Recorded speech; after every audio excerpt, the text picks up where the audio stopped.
Frères et sœurs, il y a un feu qui brûle dans notre cœur, un feu alimenté par la vérité, l'amour et la foi en notre Seigneur et Sauveur, Jésus-Christ.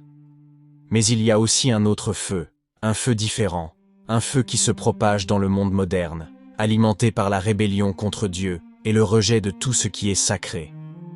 Aujourd'hui, plus que jamais, nous sommes confrontés à une culture qui tente de faire taire la voix de la foi, qui cherche à cacher la croix et à effacer le visage du Christ. Mais je vous le dis, nous ne pouvons pas rester silencieux.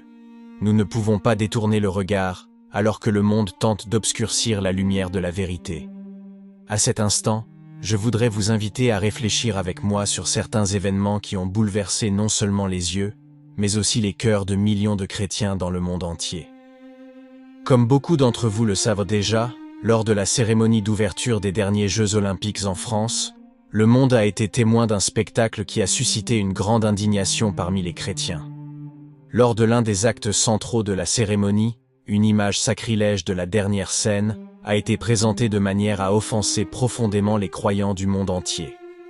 Jésus, représenté au centre d'une scène qui n'avait rien de sacré, a été moqué et ridiculisé dans un contexte blasphématoire qui a laissé tous ceux qui portent le Christ dans leur cœur sous le choc.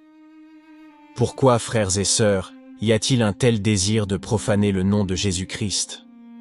Pourquoi ce mépris envers celui qui a donné sa vie pour nous, qui nous a aimés jusqu'à son dernier souffle? La réponse est simple, et nous la voyons partout. Le monde est plongé dans une rébellion contre Dieu. Le monde veut cacher la vérité que le Christ représente. Il veut reléguer notre foi à la sphère privée, loin des regards de tous. Mais n'est-ce pas justement la vérité de Jésus qui a le pouvoir de changer le monde? N'est-ce pas son message d'amour, de pardon et de vie éternelle qui donne un sens à notre existence? Pourtant, nous voyons de plus en plus souvent des tentatives de déformer son image, de la rendre ridicule, de l'éloigner de la conscience collective.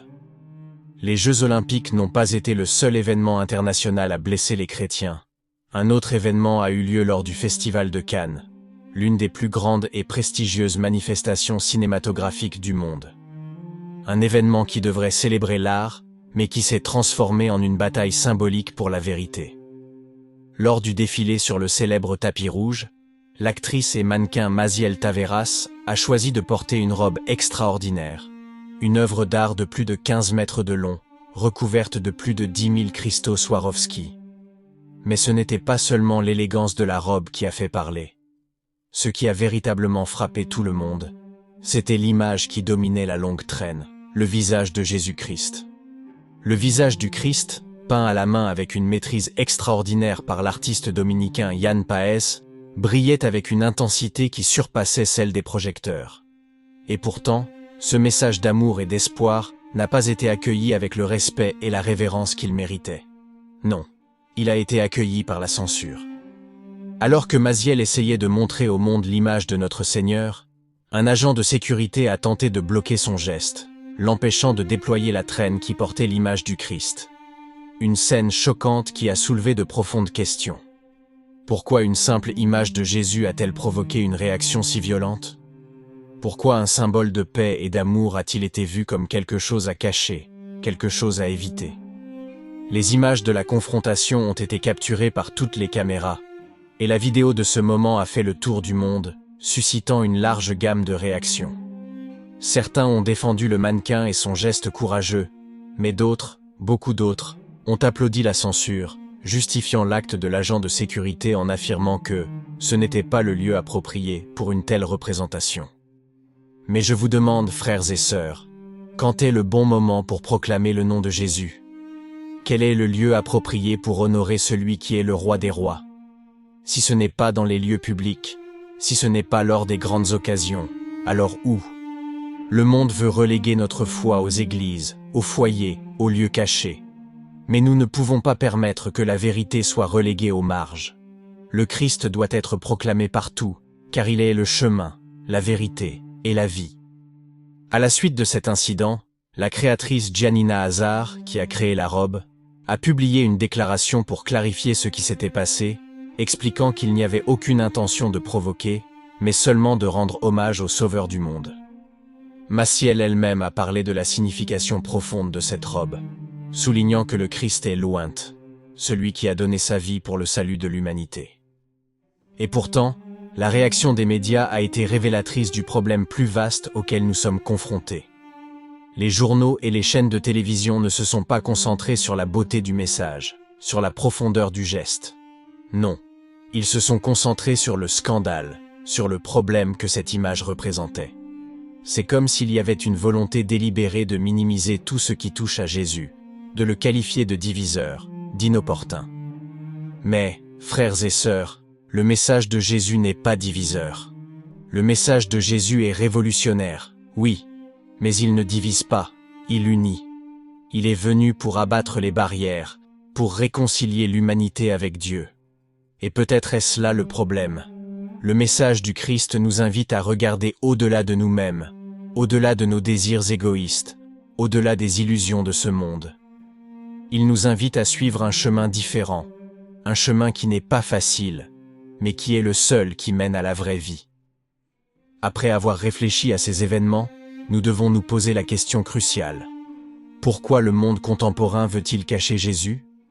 Pourquoi les symboles chrétiens sont-ils devenus un tabou, quelque chose qui provoque tant de gêne? La réponse, chers frères et sœurs, est que le message de Jésus est trop puissant. C'est un message qui ébranle les fondements de la culture moderne, qui remet en question le système de valeurs fondé sur l'individualisme, l'égoïsme et la recherche du plaisir à tout prix.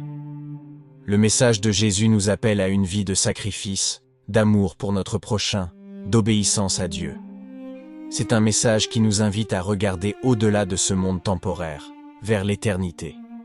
Et c'est cela, frères et sœurs, qui effraie le monde.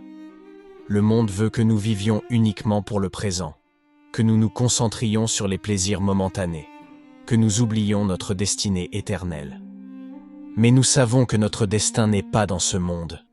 Nous savons que Jésus est la lumière du monde, et qu'aucune obscurité ne peut éteindre cette lumière. Nous ne devons pas avoir peur de proclamer son nom, où que nous soyons, car il est avec nous jusqu'à la fin des temps. Je vous invite à réfléchir à ce qui se passe dans le monde aujourd'hui. Nous voyons de plus en plus de tentatives de cacher Jésus, de reléguer notre foi aux marges de la société. Mais nous ne pouvons pas et ne devons pas céder. Nous devons continuer à proclamer son nom, avec courage et amour, sachant que sa vérité prévaudra.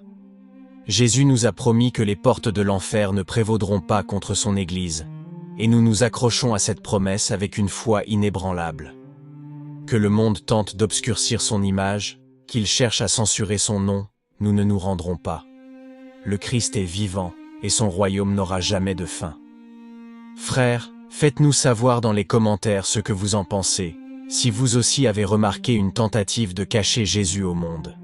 Enfin, je vous demande de vous abonner à la chaîne pour ne pas manquer les nouvelles vidéos, et pour construire ensemble une communauté de foi et de prière. Que Dieu nous bénisse tous.